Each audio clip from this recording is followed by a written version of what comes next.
թվականի հոկտեմբերի 27-ին այդ ողբերգական օրը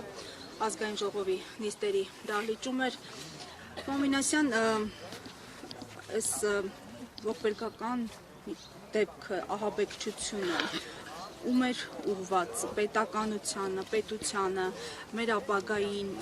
եւ ովքեր էին շահառուները։ Տեսեք, մի բան ակնհայտ է, որ այն ընթացքը, որը մենք ունեինք այդ տարիներին եւ այն թափը, որ մենք հավաքել էինք, մեզ տանելու էր կտրուկ առաջացիկ զարգացում տարածաշրջանում։ Եվ ակնհայտ է, որ այդ առաջացիկ զարգացումը իսկապես մեծ խանդ էր առաջացնում, հատկապես Թուրքիայի եւ Ադրբեջանի կողմից։ Եվ ես կարծում եմ, որ հենց հիմնական շահառուները այդ երկու երկրներն էին, որովհետև այն խնդիրները, որոնք կային հետխորհրդային ցանկացած երկրում, այդ թվում նաև Հայաստանում, կապված իրենց նոր անկախության ձեռքբերումից հետո անխուսափելիորեն առաջացող խնդիրներին, այդ խնդիրների լուծման համար մենք ունենք չափազանց լավ նախադրյալներ։ Եվ բնականաբար, եթե նրանք մենք կարողանայինք իրացնել խնդիրները մեր հակառակորդների մոտ, ու առաջի հերթին Ադրբեջանի եւ Թուրքիայի ավելի կխորանար։ Հետևաբար իմ անձնական սուբյեկտիվ կարծիքը նա է, որ այդ մարդիկ ուղղակի այդ չարագործները եղել են գործիքներ, իսկ իրանց թիկունքում կանգնած են եղել հենց այդ երկու երկրների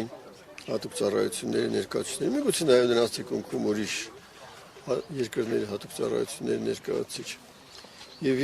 պիտի կրկնեմ մի վարկած, որը դեռ հենց այդ օրերին եմ ասել, իմ կարծիքով այս չարագործները ուղղակի կոնտակտ իրենց տերերի հետ չեն ունեցել։ Այդ ամեն ինչը իրենց վրա ազդեցության տարբեր ձևերով, ներգործության տարբեր ձևերով տեղի ունեցել եւ իրենք նույնիսկ չեն հասկացել, թե ովքեր են իրենց իսկական տերերը, ինչ նպատակներ ունեն իրենց իսկական տերերը եւ այդ պատճառով ցավոք սրտի այսօր մենք մատնացույց անել իսկական տերերին, իսկական շահառուներին կարծում եմ չեն կարող։ Մոմինասյան, հենց այսօր էլ եւ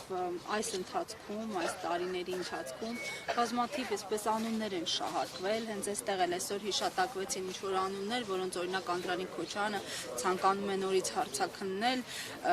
նրանց խոսեցնել դերակատարության մասին եւ այլն։ Ինչու է հաճախ նաև այսպես առեղծվածային քողի տակ ներկայացվում իրողությունը, ինչու չի ստացվում ամբողջովին բացահայտել տեղի ունեցածը։ Տեսեք, ես ասեցի իմ վարկածը, ես նորից եմ կրկնում, դա նոր չի այդ վարկածը իմ մոտ, դա հենց այդ օրերին եմ ես դրա մասին բարձրաձայնել, որ ուղղակի խոսակցություն, կոնտակտ, պայմանավորվածություն։ Հենց այդ պատճառով չի ստացվում, ուղիղ։ Ես կարծում եմ, այո, նույնիսկ եթե ասենք թե փորձ, ինձ թվում է, որտեղ այս տարիների ընթացքում բազմաթիվ քաղաքական ուժերի ներկայացուցիչներ եկան իշխանության, եւ այդուհանդերձ հնարավոր չեղավ բարձել այդ չարագործներից, թե ովքեր են եղել հիմնական պատվիրատուները։ Ես կարծում եմ, որ դրա պատճառը հենց այն է, ինչի մասին ես ասեցի, իրենք ուղղակի կոնտակտի մեջ ենթադրում եմ չեն եղել